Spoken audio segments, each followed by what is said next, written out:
ပြန်ချိုင်းနေပြည်သူ့ဆက်ဆံရေးဦးစီးဌာနရန်ကုန်နောက်ပိုင်းခရိုင်ဗဟန်း Community Center ခမ်းမ၌အပြည်ပြည်ဆိုင်ရာမူရစ်ဆေးဝါးအလွဲသုံးမှုနှင့်တရားမဝင်ရောင်းဝယ်မှုတိုက်ဖျက်ရေးနှင့်အထိမ်းအမှတ်အသိပညာပေးတော်ရှိုးကိုတောင်ဥက္ကလာပမြို့နယ်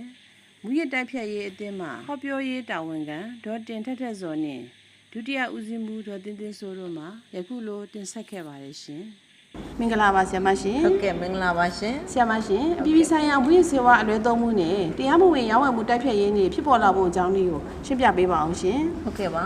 1839ခုနှစ်မှာဥရောပတိုက်သားတွေဖြစ်တဲ့ Portuguese Spain Dutch ပေါ့နော်ပုံနယ်တွေကနေတရုတ်ပြည်မှာဘိန်းတွေရောက်ချဖို့ဆိုပြီးတော့မှဂွမ်ဒုံပြည်နယ်ဟူမင်းမြို့ကိုသူတို့ရောက်လာတယ်အဲ့ဒီသတင်းကိုကြားတယ်ပြည်နယ်အုပ်ချုပ်ရေးမှူးမစ္စတာလီဇဲဆူဟာဇွန်လ26ရက်နေ့မှာသူကဟူမင်းမြို့အရောက်သွားပြီးတော့မှပုံနယ်တွေတင်လာတဲ့ဘိန်းတွေကိုဖမ်းရှုပ်ပြီးမှသူကမိရှုဖျက်ဆီးပလိုက်တယ်ဟုတ်ကဲ့ရှင်အဲ့ဒီနေ့ကိုအဲ့တော့ဘယ်လိုဖြစ်လဲဆိုဒီလိုနေ့ကိုကျမတို့ကအမြဲတမ်းသတိရအောင်ဝေးကြစေဖို့ရည်ရွယ်ချက်နဲ့ဆိုပြီးတော့မှ1989ခုနှစ်ဇွန်လမှာဩစတြေးလျနိုင်ငံဗီယက်နမ်မှာကျင်းပတဲ့ကုလသမဂ္ဂထွေထွေညီလာခံရဲ့ဆုံးဖြတ်ချက်အရတော့ဒီဇွန်လ26ရက်နေ့ကိုပြည်ပဆိုင်ရာမူရစ်ဆေးဝါးအလွဲသုံးမှုနဲ့တရားမဝင်ရောင်းဝယ်မှုတိုက်ဖျက်ရေးနေ့အင်္ဂလိပ်လိုတော့ International Day Against Drug Abuse and Illicit Trafficking ဆိုပြီးတော့မှအထူးတလဲသတ်မှတ်ခဲ့တယ်ပေါ့နော်အဲ့တော့ကျမတို့မြန်မာနိုင်ငံကလည်းကုလသမဂ္ဂအဖွဲ့ဝင်နိုင်ငံတနိုင်ငံဖြစ်နေတဲ့အခါမှာကျမတို့နိုင်ငံမှာနှစ်စဉ်အခုလိုမျိုးဇွန်လ26ရက်နေ့ရောက်တိုင်းမှာအခုလိုမျိုးကျမတို့ကပြည်သူလူထုအသိပညာပေး talk show တွေအကြောင်းတွေမှာဆိုဟောပြောပွဲတွေပေါ့နော်ဆရာမတိုင်း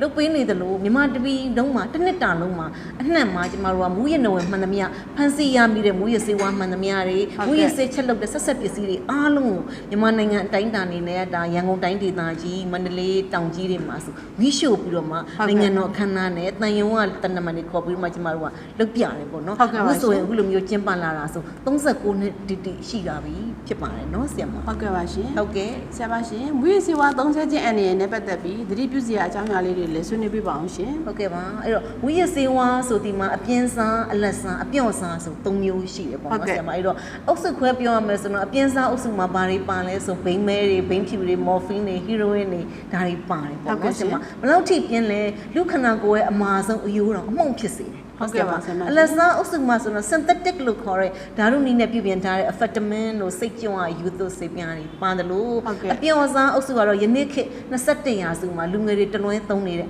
ice တို့ happy water တို့ပေါ့နော်အိတ်ဆေးတွေကော်ရှူနာတွေလည်းပါတယ်အဲ့တော့ဒီခုပြောချင်တာမူရစ်ဆေးဝါးဆိုဒီမှာဘယ်အမျိုးအစားပဲသုံးတစ်ချိန်သုံးမှုရုံနဲ့စိတ်မခိုင်တဲ့သူတွေကဒါဆေးဆွဲသွားတတ်ကြတယ်နောက်မူရစ်ဆေးဝါးဆိုတာလူတွေရဲ့စဉ္ညာညုံတရားတွေကာယအားညာနာအားလူဆောင်အားအင်းမြစ်အားလုံးကိုဆုံးရှုံးပျက်စီးစေတဲ့အနေနဲ့ပေးနိုင်ဆုံးပစ္စည်းလဲဖြစ်တယ်လို့ပေါ့နော်တနည်းပြောရရင်တော့လူဘဝတိုးတက်မှုမှန်သမျှအားလုံးကိုဟိုးအထိဆွဲချသွားတာအနေနဲ့ပေးတာမူရစ်ဆေးဝါးဖြစ်တယ်ဟုတ်ကဲ့ပါဆေးဆိုးတဲ့သူတွေကပင်ကိုသိစိတ်တွေပျောက်ပြီးမိမိကိုယ်ကိုလည်းအသက်အန္တရာယ်ပေးတယ်လို့မိမိရဲ့အနီးဆက်ဆုံးပတ်ဝန်းကျင်မိသားစုကိုလည်းအသက်အန္တရာယ်ပေးတတ်တယ်ပေါ့နော်အဲ့လိုမျိုးတွေရှိတဲ့အခါမှာအဲ့တော့အထူးသဖြင့်ကျွန်မပြောချင်တာတော့ယနေ့ခေတ်လူငယ်တွေပေါ့အဲ့တော့မူရစ်ဆေးသားကောင်တွေဖြစ်နေတာတွေလည်းကျွန်မတို့တာရကတွေအများကြီးတွေ့ရတယ်သိဝမ်းနဲ့စရာကောင်းတယ်ပြီးတော့အဓိကမိ